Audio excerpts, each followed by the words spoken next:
বিসমিল্লাহির রহমানির রহিম। আসসালামু আলাইকুম ওয়া রাহমাতুল্লাহি ওয়া বারাকাতুহু। আলহামদুলিল্লাহ ওয়াসসালাতু ওয়াসসালামু আলা রাসূলিল্লাহ ওয়া আলা আলিহি ওয়া আসহাবিহি ওয়া মান ওয়ালা, আম্মা বা'দ। সুপ্রিয় দর্শক শ্রোতা ভাই বোন, একজন মুসলিম নারী যখন বাসার বাহিরে যাবেন তখন তিনি কী ধরনের পোশাক পরিধান করবেন, এ বিষয়ে আল্লাহ রাব্বুল আলামিন কোরআনে কারিমের সূরা নূরের ৩১ নম্বর আয়াত এবং সূরা আহজাবের ৫৯ নম্বর আয়াতে বিশদভাবে আলোকপাত করেছেন।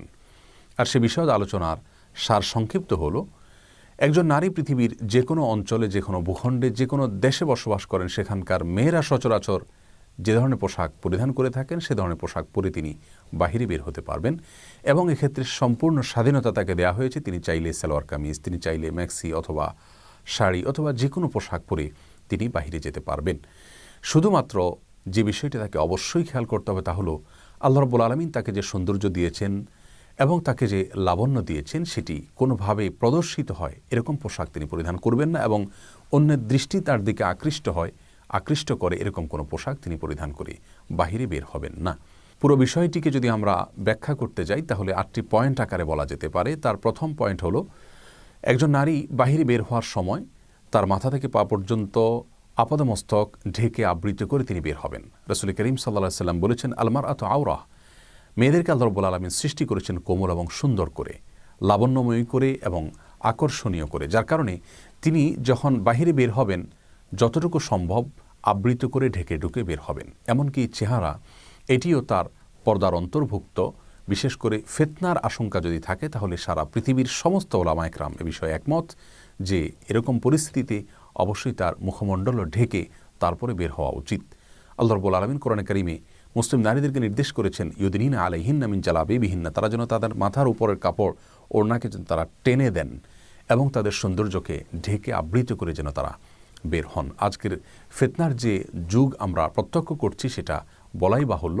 অতএব এই ফিতনার আশঙ্কা থেকে বাঁচার জন্য পরিপূর্ণভাবে পর্দা করে তারপরে বের হওয়া উচিত। এটাই শালীনতা, এটাই সৌন্দর্য এবং এর মধ্যেই দুনিয়া এবং আখিরাতের নিরাপত্তা নিহিত রয়েছে।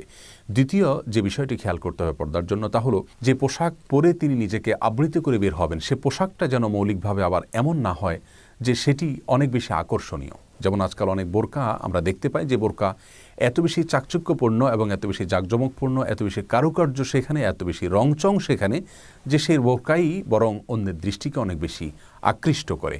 সে বোরকার উপরে বরং আরেকটি বোরকা পরার প্রয়োজন হয়। তাহলে এরকম কোনো পোশাক তিনি পরবেন না, এরকম কোনো বোরকা ইত্যাদি তার পরা উচিত নয়। তৃতীয়ত যে বিষয়টি তাকে খেয়াল করতে হবে তা হলো, এমন কোনো পোশাক তিনি পরে বের হবেন না যে পোশাকটি অনেক বেশি পাতলা, যার কারণে তার ভেতরের অংশ প্রদর্শিত হয়, দেখা যায়। চতুর্থত যে বিষয়টি খেয়াল করতে হবে তা হলো, যে পোশাক তিনি পরে বের হবেন সে পোশাকটি খুব বেশি টাইট ফিট যেন না হয়। যদি খুব বেশি টাইট ফিট হয় তাহলে তার শরীরের বিভিন্ন অঙ্গ প্রত্যঙ্গ এবং বিভিন্ন সৌন্দর্য সেগুলো প্রদর্শিত হবে, যা কোনোভাবেই শালীনতার মধ্যে পড়বে না এবং তার নিজের জন্য কল্যাণকর হবে না। 5 নম্বর, আতর, পারফিউম অথবা সুঘ্রাণযুক্ত কোনো প্রসাধন ইত্যাদি ব্যবহার করে তিনি বাহিরে বের হবেন না। রাসূল করিম সাল্লাল্লাহু আলাইহি ওয়াসাল্লাম ইরশাদ করেছেন, কোনো মেয়ে যদি বাহিরে কোনো সুঘ্রাণযুক্ত কোনো কিছু ব্যবহার করে বের হন এবং অন্যকে তার দিকে আকৃষ্ট করতে চান তাহলে সেক্ষেত্রে তাকে জানিয়াহ বা জেনাকারী মেয়েদের কাতারে শামিল করা হয়, তাদের অন্তর্ভুক্ত মনে করা হয়। যার কারণে বাহিরে বের হওয়ার সময় এ ধরনের পারফিউম ইত্যাদি ব্যবহার করে বের হবেন না, তবে বাসার বাইরে চাইলে সেগুলো অবশ্যই তিনি ব্যবহার করতে পারেন।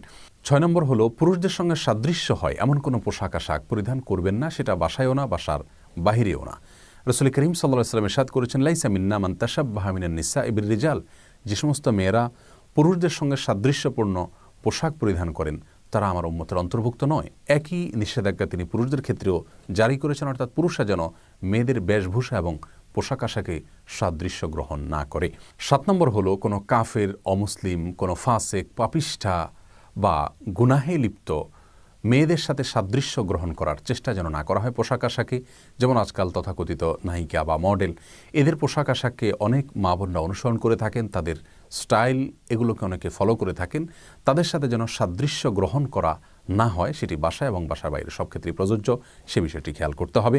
8 নম্বর হলো, এমন কোনো পোশাক পরিধান করা যাবে না যে পোশাক পরে তিনি নিজেকে সবার থেকে পৃথক করতে চান, কারণ সেখানে এক ধরনের অহংকার নিহিত রয়েছে, যেটাকে লেবাসুস শোহরা বলা হয়েছে এবং এটিও নারী পুরুষ সকলের জন্যই প্রযোজ্য, বাসা এবং বাসার বাইরে সব ক্ষেত্রেই প্রযোজ্য। অতএব একজন নারী তিনি বাহিরে যখন বের হবেন এই সমস্ত নীতিমালাগুলোকে খেয়াল করে মাথায় রেখে তিনি বের হবেন। এছাড়া একটি হাদিসে রাসূল করিম সাল্লাল্লাহু আলাইহি সাল্লাম ওটের কুজের মতো যেন চুল না বাঁধা হয়, অর্থাৎ মাথার ওপরের দিকে ফুলে থাকে চুল, এরকম করে যেন বাঁধা না হয় সে বিষয়ে তিনি নিষেধাজ্ঞা আরোপ করেছেন। এছাড়া আল্লাহ রাব্বুল আলামিন বলেছেন ওয়ালা ইয়াদরিবনা বিআরজুলিহিন্না লিয়াউলামা মা ইউখফিনা মিন জিনাতিহিন্না, অর্থাৎ মেয়েরা যখন বাহিরে চলাফেরা করবেন তখন তারা এমনভাবে চলাফেরা করবেন না যে তাদের ভেতরকার সৌন্দর্য প্রদর্শিত হয়। আল্লাহ রাব্বুল আলামিন আমাদের সবাইকে সব ক্ষেত্রে তার সমস্ত আদেশ নিষেধগুলোকে মেনে চলার তৌফিক দান করুন, কারণ সেগুলো আমাদের কল্যাণার্থেই তিনি জারি করেছেন। আসসালামু আলাইকুম ওয়া রাহমাতুল্লাহি ওয়া বারাকাতুহু।